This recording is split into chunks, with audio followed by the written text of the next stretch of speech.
So one of the things is we're talking about like leadership styles there a little bit and why we do something like this. And oftentimes we come into these roles without ever thinking about our leadership styles and how we lead people.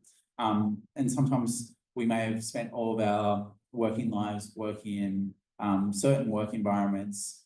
There may be a toxic culture, there may be something that exists there, but because we never take that moment to reflect on our own leadership style, we just emulate that because we never even took the time. We just accepted it what it was because it's what we know. So forcing yourself to take that reflection on your own leadership styles and do your values align with how you are managing and leading people is really effective to be able to reflect on those things and identify your own personal flaws and goals, because for us, none of us are perfect, that's for sure. For me, I'm not going to force people to share, but like just to share quick ones on mine across the leadership style. So for me, my first value was stewardship. And what that looked like as a leadership style was to be effective and output focused, and trying to do that whilst also balancing it with focus on people, and that people are able to be sustainable and such, to essentially aligning with that stewardship aspect. Whereas my second value is love, which is once really became a value. I redid this like 12 months ago and I was amazed that this was all of a sudden a value on here. But and what that looks as a leadership style, it's a people first leadership style. It's focusing on people development, but as a higher priority than outputs for the club and society. So developing the team is the priority, not necessarily the outputs of the club or society. But yeah, it's a good challenge to do, to remind ourselves, what does it actually look like as our leadership styles, and do our values align with it? Does the clubs and societies of values align with your values? And how can you shape that into the future? Biggest thing is change doesn't necessarily happen overnight. Like when we're talking about changing cultures and stuff, it is a process. There has been clubs and societies that have had negative cultures in the past and have done really amazing things. But like I said, if you come back to that stewardship thing of leaving things in a better place than which you found it, then you know you've done your part of getting it onto the right path there. One of the other things I wanted to talk about was around, I just lost it. Okay, well, while we're doing that, so on page 86, we've got planning your team structure. So what does that look like in terms of a board? So essentially just for conceptualizing for yourself, so you understand how your team is. Is it super restricted? Do you have help in bucket loads? If you do, I'm sure all the other clubs and societies in the room will be asking you for that help. And what does that look like, and how is it effective? So your board is your generic committee. Do you have any subcommittees that exist? And then do you have non-organisers, external parties that don't necessarily organise but are super interested in how the club and society go, and essentially you're a pain in the ass and getting your way half the time?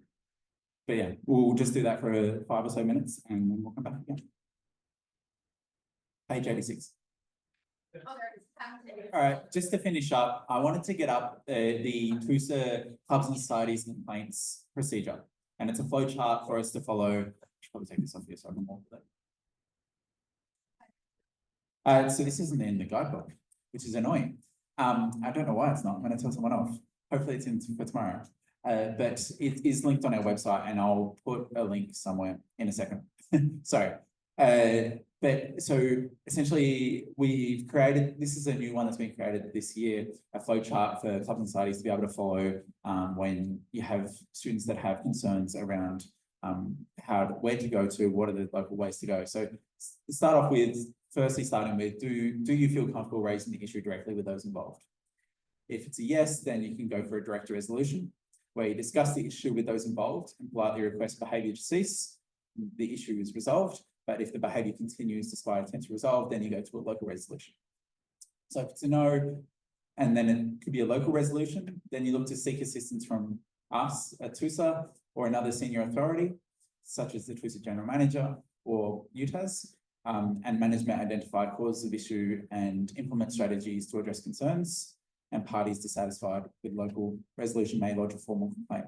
And then you have formal resolutions, and on our website, we now have updated formal complaint processes and such, but also the university is starting to update their stuff as well around this as well. And then there's also the University Safe and Fair Community Unit, which no doubt in the next 3 months is going to get rebranded. But for now, it's still called Safe and Fair Community Unit, which is the university's formal complaints department, which is also there as well. So as leaders, obviously, it's important to be aware of what these sorts of procedures look like and what's the correct path to follow for that. And just with that as well, obviously, when we're talking about welfare and all these things, it can start to become quite overwhelming. And that's why, I mean, tomorrow we're going to be doing a session on safe party events and such like that. But also next year, there's also going to be drug and alcohol awareness training, sexual assault first aid training, and also mental health first aid as well. So as presidents, make sure you take advantage of that. Start getting yourself a bit more comfortable. I don't know that it gets any easier. Someone that's done it for a few years, yeah. But make sure, give yourself the support, take advantage of the trainings that we provide to you. If things get too heavy and too big, that's where TWS is here. Like the president, Jack I'll also be around for a little while longer.